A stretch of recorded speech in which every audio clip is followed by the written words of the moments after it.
And welcome to another episode of the Digital Focus Podcast. I'm your host, John Suder, here with Bart Mroz. Bart. Hello. Hello, Bart. As per tradition, why don't you tell us what your awesome thing for this week is? I bake muffins. He baked muffins. He's the muffin man. Why did you bake muffins? Well, I hate baking, but I had 4 very, very ripe bananas that were going bad. So, Do you do a lot of bananas? The old banana muffin. You made protein. Were nuts optional, or was it? No, I don't have any nuts. I'm just a nut. No, it's oats, almond flour, protein powder. Just to stuff in a bowl. Sounds like which is my style of baking. Sounds like a mini banana bread. That's what I do. That's what I do with my rotten bananas. All right. My awesome thing is, I guess I'm going to say NFL football. Football's back. The Philadelphia Eagles play the first game this evening, I believe at 8:00 p.m. Eastern time. 8:20, my friend. 8:20, which I hate because I'm usually winding down by 8:20. But these are the things you have to do as a... Wait till you see my sign up later, sir. All right. I'll have to check it out. Mm-hmm. All right. Let's begin our first story for today. Tesla's troubles in Europe have deepened, with sales plunging for the 8th consecutive month as competitors, especially China's BYD, race ahead. The company faces challenges from an aging lineup, mounting competition, backlash over Elon Musk's politicized image, and plunging used car values, all while BYD rapidly increases sales and market share. Tesla sales in Europe fell sharply, down 40 to 49% year over year in several key markets, even as the broader electric vehicle sector grows. This downtown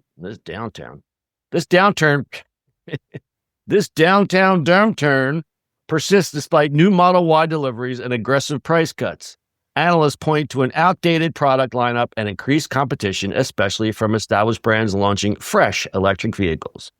Chinese automaker BYD outperformed Tesla in recent months, with July registrations up 225% and total volume surpassing Tesla's for the first time in Europe. BYD's competitive pricing, new showrooms, and expanded offerings have captured consumer attention, while overall Chinese EV market share across Europe hit a record high, now above 5%. Elon Musk's controversial political statements and endorsements have hurt Tesla's perception among European buyers. Protests and negative press have followed, with Musk's image now directly impacting sales. Over half of surveyed potential buyers said Musk dissuades them from purchasing a Tesla. Tesla's frequent price cuts on new vehicles have caused Tesla used values to crash, further unsettling the brand and hurting owner loyalty. While these moves have stimulated some short-term sales, they contributed to an unstable market and alienated existing Tesla fans. So what's next? Industry experts believe Tesla's fortunes may hinge on launching new, more affordable EVs and regaining consumer trust, but signs point to more difficult quarters ahead as rivals press their advantage and Musk's reputation weighs on the brand. Your thoughts? Yeah, that's what I was going to say. Yeah, and yes, and yes, and I think Tesla is still ahead when it comes to self-driving a little bit. Well, I'm gonna push back on that because I read a survey. I wish I had it in front of me, but it said that is the one factor that is stopping Tesla owners. One of the factors that is stopping Tesla owners from switching to them versus another brand because they do not trust the self-driving. Switching from Tesla to another brand? I'm sorry? Switching from Tesla to another brand? No. If you had to choose between Tesla or maybe a Chevy Volt or something or whatever comparable, it's the perception of the dangers involved with self-driving because there's all these stories of people getting trapped in their cars. Trapped in their cars? That's way low. Tesla self-driving is great. It's actually really, really good. The problem is people. People are just being ridiculous with it. Like, it's still any self-driving, unless you have every single camera and sensor and stuff like that, it's not going to be fully self-driving. Like, you can't do that. And Tesla yells at you. Like, it still will yell at you. If you take your hands off of it, it will yell at you. If you're not paying attention, it will yell at you. At some point, it will turn it off. It's people being people, which is weird, but whatever. As far as their look and feel, yeah, I mean, they need a better upgrade. I mean, the Tesla Y just got an upgrade, which is actually looks good. I kind of like it. Um, but the technology that BYD has right now and just pure specs, like price wise, they're telling you, like BYD's numbers are just so much better. Mm-hmm. Yeah, You we've know? discussed some of the mind blowing things that China's been doing with their EV cars. The one example I always bring up is the battery switching. They have the live battery switching. But let's talk about China car culture. So we have been talking about that. China car culture is a lot different. And that's especially why BYD is going to kick their ass in China every time, because the car culture in China is a lot different than the rest of the world, especially the US. So our car culture is about freedom, the open road, driving my truck. I got my big truck. And you are brought up to, you save up for your first car. You should have, American car buyers have a thing for nostalgia. Like a Mustang should always look like a Mustang. In China, it's different. It's about practicality and convenience. It's not a rite of passage for a Chinese teen to go out and buy a car. That doesn't happen. It's you get the car to get to work, to do things. And they're all more about, they don't care. They're not brand loyal. They love features. They want the features. They want the latest gadgets. They want the biggest screens. Right. So they're gadget driven than anything else. They're more gadget driven than American or European drivers. Yeah. But also like, look at their public infrastructure. Yes. Yeah. Our suck is the worst infrastructure you can have. So like between that, China's infrastructure right now, between trains and stuff like that, or public transit is really good. So of course you gotta have a different thing, right? So they love gadgets and electronics and stuff like that, right? Here it's like big truck and bang. I'm also different. Like I do own a Tesla and I love the fact that it doesn't have anything in it. Like I love that it almost. Sure, you like it stripped down. It does what it does. I like it stripped down. I don't need buttons. I know where it is on the screen. Like I'm totally opposite of most people. I just want to get in a car and go. Like I'm no longer a gearhead. I know it's the same for me. It's the same thing when we used to have Windows machines or Androids and we used to tinker with that stuff. I no longer want to tinker. I don't. You done. I just don't care. I just want it to work. You know what I mean? So like, yeah, that's a whole thing for me. That's part of being a minimalist. You just want things to work. Yeah. And that's what for me, Tesla for me is like, I don't need to go to, the perfect example, last week, one of my cameras had to get wiped down because it had low condensation, whatever. It was just a maintenance thing. A guy came out to my garage. I didn't have to go anywhere. I just scheduled it on the phone and guy showed up, fixed it, and I was done. Tesla as a company, they just put out their master plan part 4. Now, to me, I thought when you have a master plan, you have a master plan. Why are there 4 parts? Why is it like master plan part 4? It's like master plan part 4, Curly's Gold. It's like a sequel. But it seems that the company is going to be focusing more on those stupid Optimus robots. It should really be a car and battery company, and they're projecting that the robots could represent 80% of the company's future value. They got to do something. 1,000 units are expected to be built in 2025, expecting 50 to 100,000 of these stupid robots by 2026 with broader deployment to Tesla factories. Okay, great. Robots in factories, I'm all for it. I don't want to see robots walking down the street yet. I'm not ready for that. No, I mean, here's the thing. The crazy part about this company is like, make a $20,000 car, make a $15,000 car. Make a slate. You would copy win slate so much. Copy slate. Keep your same service centers as you like to tout about how the service centers and the service is great. Do that. Copy Slate's model. Make a cheap ass $20,000 sedan or even a mini SUV. Because we have to import blah blah blah. But 20 will do. You have a $20,000 car. If Slate can do it, why the hell can't Ubermensch Elon Tesla do it? I mean, what's going on? I don't know. I mean, like I said, a $15,000 to $20,000 car, and their stock would just blow out of the water. Absolutely. Yeah, I just don't get what's going on with that company sometimes. But anyway, I want to just finish on what I was saying about China. China's car strategy is top down from the government. So the government wants you to get around. They want to make it easier for you to get around, which our government doesn't want to do. Like, they just announced a train that goes twice as fast as our new Acellas that just rolled out. Did you see Did you see the reporters? They were like 300 miles an hour. 300 miles an hour. And all the reporters were there with their cameras, and it literally like snapped their heads back. I mean, it's amazing. But in China, it's easier to get a license plate for an EV than a traditional gas car. They are thinking like, and I've said this before, they used to be the biggest environmental criminals on the planet, and now they've completely turned it around. They're eliminating pollution. They're making their infrastructure friendly to it. Now, they may be growing a little bit too fast. I saw a picture of Shenzhen, China from 2009 versus 2025. It's disturbingly dystopic how futuristic. Yeah, that's because in Shenzhen, everything is made there. All the factories are there. Sure. That's why. Sure, but it used to be farmland, and now all of a sudden it's this something that looks like out of Blade Runner. It's crazy. Yeah. But the government push combined with consumer base that craves new technology has created incredibly fertile ground for Chinese automakers. They're not stuck with legacy designs. They're creating a diverse range of new, affordable, tech-packed models from tiny budget-friendly cars, which Tesla should do, to high-tech luxury sedans. They're built for digital-first, urban-centric buyer, not for someone to take a road trip across the country. Because in China, you get on a train and you get from one side of the country to another in less time than it's going to take you to drive your stupid car. That's what this country is lacking. I'm going to get off my soapbox now. Go ahead.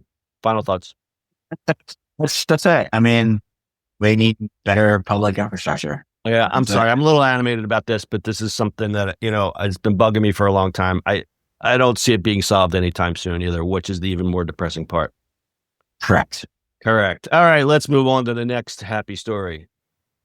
Get ready for another real-time shopping revolution. Amazon just dropped Lens Live for its shopping app, and it's about to change, air quotes, how people buy what they see around them. Now, when someone spots something cool, like a pair of sneakers or a lamp, they can just point their phone's camera at it, and Lens Live instantly scans the item, showing similar products, prices, and buy now options right on screen. It's fast, simple, and doesn't even require typing.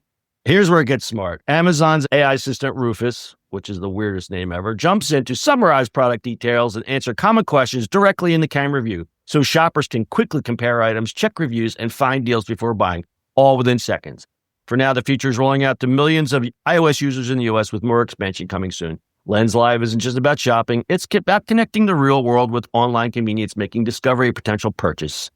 So next time inspiration strikes, just point at shop. Amazon's AI will take care of the rest. Blah, blah, blah. Haven't we heard this story before?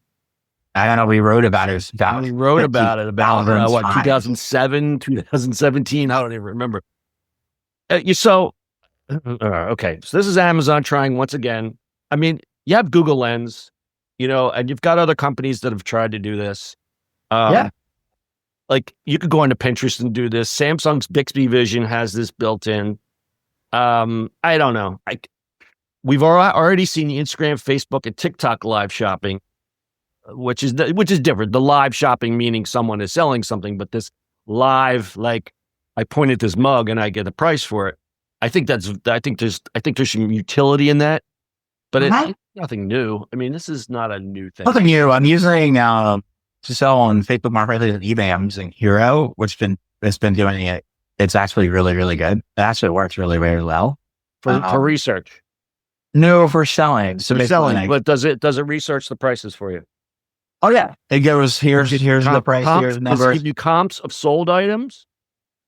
I think so. It just goes, hey, this is what the price are going for. Yeah, because I use that for eBay, but it's a pain because you got to activate the filters and find and tell it to give you comp prices of sold. Oh yeah, I mean that's how I feel. Sometimes I'm just like, yeah, whatever. I'm just right. Right. If you're just pointing at something saying, well, what is this worth? Is it worth $1 or worth $1,000? Right. But if you're trying to resell something and you see this mug, and there's a certain point where you're going to say it's not profitable for me to sell this mug. That's why I always look at the comparable sold listings. Right. Anyway, this is not. I guess I pointed this out because it seems like another Me Too clip-on thing that Amazon's going to do. But I mean, there is a lot of live shopping. apps and platforms, but I just read literally before we went on air here. The Flip app, a social commerce platform similar to TikTok that focused on product reviews, has shut down August 2025. So this was basically a shopping app. Before its closure, Flip blended some tried and true features of major tech companies. There was short form video feed in the mold of TikTok. Users could add products mentioned in those videos directly to a cart, like Amazon. Creators were paid for engagement on their posts, like other social video apps, and users got product discounts just for watching and scrolling. So what's the catch? The company's fact page says, honestly, there isn't one. You post, you watch, you shop, and Flip rewards you for it. Rewards get you free product. Creator earnings get you real money, and you cash out. That's really it. So I found this story just before we went on the air here. And then I, of course, went to Reddit to look and see what they were saying.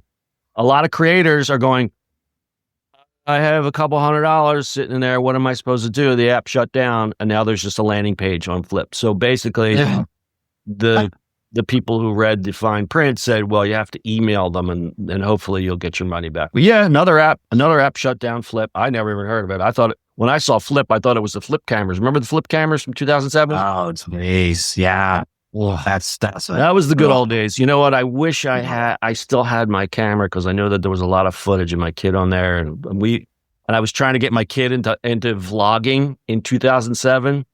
Vlogging, yes. This was back when we were doing blogs, and he was doing a vlog every day. And then he, as a kid that age would do, he just said, nah, I don't want to do it anymore. I wish I had those videos. But anyway, RIP Flip. And again, we are off to the races in ADH land. We were talking about Amazon Lens. What is your opinion on it? I don't know. This comes and goes. Like, they're trying everything. I mean, listen, we've talked about this kind of live shopping things for a long time. You could have done it long time ago. It just never took off. Like, I know between TikToks, like their shot and then whatnot and all this thing, it's out there and it's going to be out there. Like, our culture is not there. In China and stuff like that, that culture is there, right? Yeah. The great example is the lady that stands there and changes dresses every 3 seconds, and she makes... Yeah, and I've seen those TikToks where people do the live stuff and they're just like changing and doing that and trying that. I think the problem is, and could be just me, is that the people who watch QVC back in the day they're older and they're not really on TikTok. We're not really in social media, and they're a lot older. So they're still like, oh, there's QVC stuff. They're not shopping the same way. Yeah, definitely. And youngsters are not. It's not built into it, right? Because if you think about it, like, how much TV do you actually watch now? Like, barely turn my TV on. You know what I mean? Like, it's all on and I still have apps, but I barely. Like, hey, tonight our football starts, right? So we'll watch that. But that's about as much as live TV I'm going to watch, right? Yep. So all my stuff is on mobile or here, and it's all over the place. So I shop differently. So I don't think it's the same. Well, I mean, it goes without saying, I believe that the younger generation is mobile first shopping. They're not going to sit They're not going to sit and watch a TV show. Maybe. I mean, if it's entertaining and somebody's very like influential or entertaining, they want to watch something on their mobile, that's great. But all right, I'll bite. Who could break through the clutter and do that? Don't know. The person does not exist yet. No, but like, if you look at it, I just saw TikTok is connected to Shopify too, so you can just go straight there. Like, there's a whole bunch of ways of doing that, right? TikTok is it for now. Yep. And something else will come out. I mean, everybody's trying. Listen, since we've been writing about this, since we're like, well, you can do this without going crazy, everyone on social media platforms want a piece of it. Because TikTok, that's how they make their money. So, I don't know. Yeah, Facebook recently, deactivated their own carts. They basically, if you sell on Facebook, it now goes to your own cart, which I think is good because you get to capture more data that way. I mean, I hated the fact that you would have to go through Facebook to get your training. Yeah, I mean, they go straight to Shopify or like, right. That's, Shopify's right in the Shopify cart or wherever your platform is. No. So, I don't know. We're not that entertaining. We try to entertain. You wouldn't watch a Logan Paul shopping network? No. I wouldn't watch a Logan Paul anything. I just don't get it. He's another guy I just don't get. All right. Well, a little final Amazon news. They reported slower growth in U.S. Prime signups during their extended Prime Day event. Despite expanding the sale to 4 days and seeing overall record sales, Amazon added 5.4 million new Prime members, about 2% fewer than last year, and below the company's internal targets. They're blaming market saturation, economic pressures like inflation, and increased competition from rivals like Walmart. Amazon's is responding by ending its Prime Invitee program, which allowed members to share shipping benefits. So if you're sharing your shipping with somebody else, they got to be in the same house. No shipping, no free shipping to your aunt in Paluca Lake or whatever it is. Yeah. But they're offering more flexible payment plans and expanding discounts to appeal to new members. I think that's it. They really, I know that you can buy Prime on a monthly payment now. It's just getting, I remember when I started, it was $79 and I thought that was a lot of money. Now, what is it, up to almost $150 now a year? I know. Something like that. They give you a lot of things. I pay for it for the video and for the shipping and stuff. But, the video thing, the shipping, there's a lot of few things that are in there, but at some point it's why? All of a sudden you're like, what are we doing? Especially since there's been a clawback in spending because of everything that's going on in this world today. There's be less of a reason that you need free overnight shipping for the things that you can no longer afford. Yeah, I can wait 4 days. Yeah, right. I'll wait 4 days for a charger. My charger plug. Right. Nuanced picture. I really need something, but the nuanced picture shows Amazon balancing impressive sales with the need to adapt its membership strategy for continued growth. Kumbaya. All right.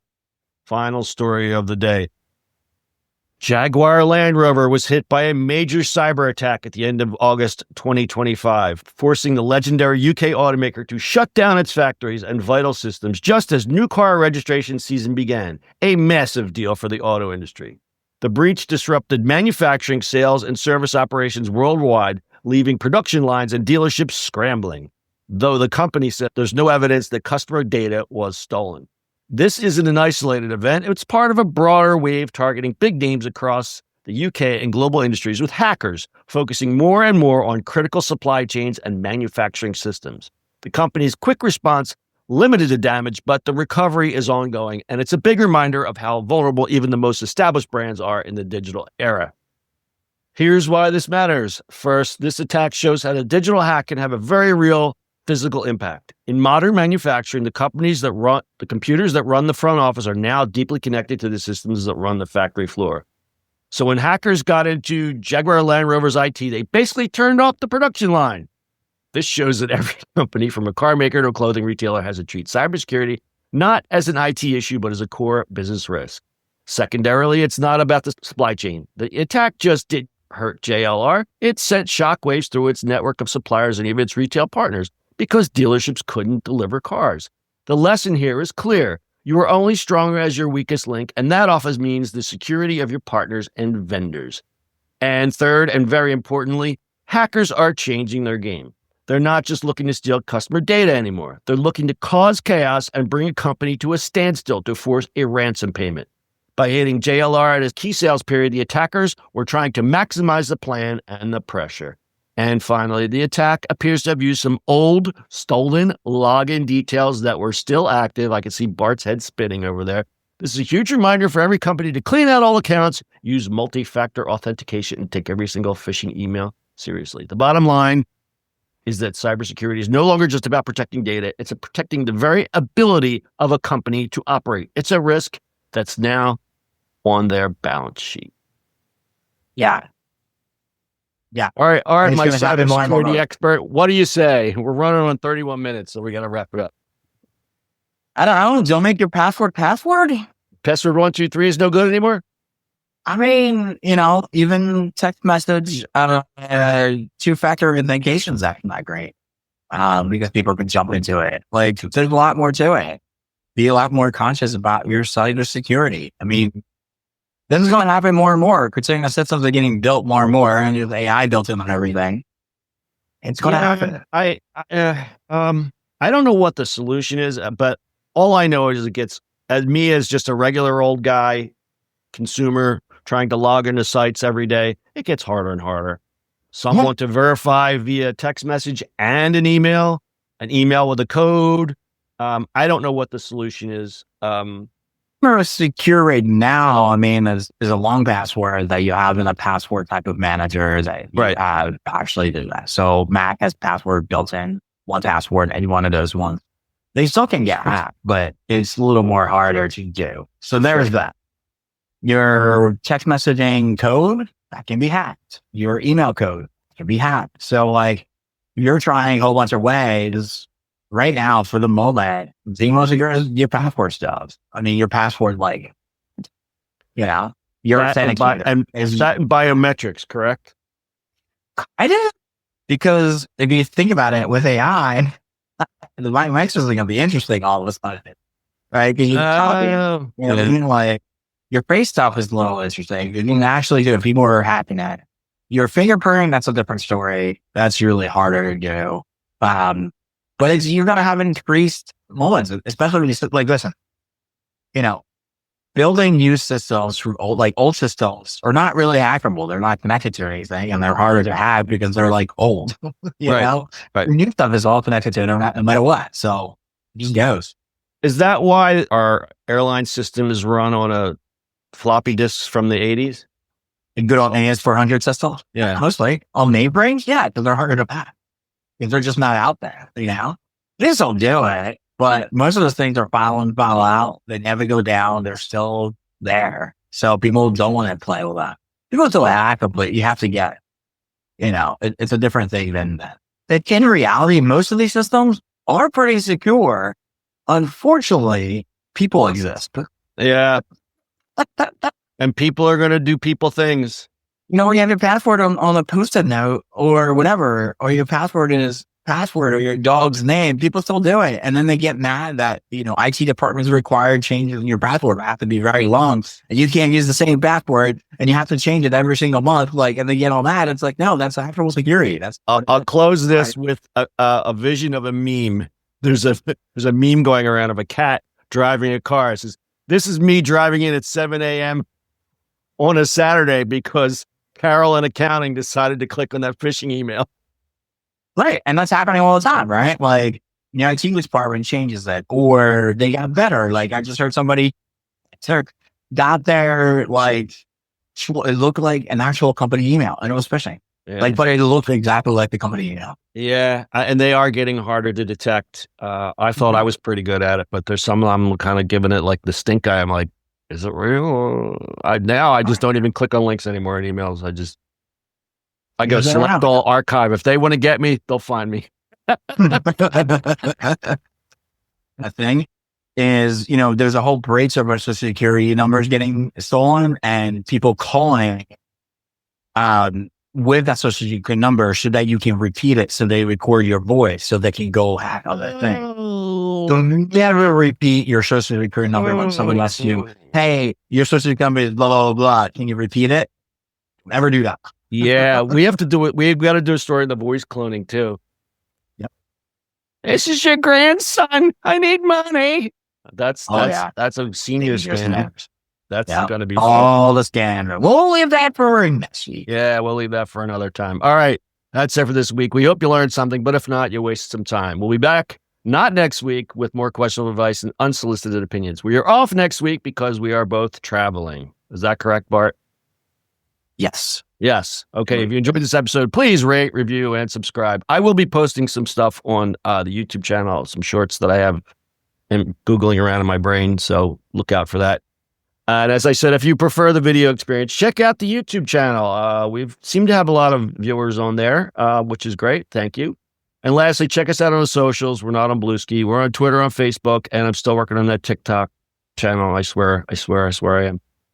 But please sign up for a newsletter where you get extended show recaps and behind-the-scenes info on the show. Links are in the show notes. Bart, closing thoughts. Go Birds. Go Birds. We'll see you on the internet next week. Until next time, may your internet be fast, your video calls be clear, and your mute button always work when you need it most. Peace. Peace. Boy, just under the wire. Changing,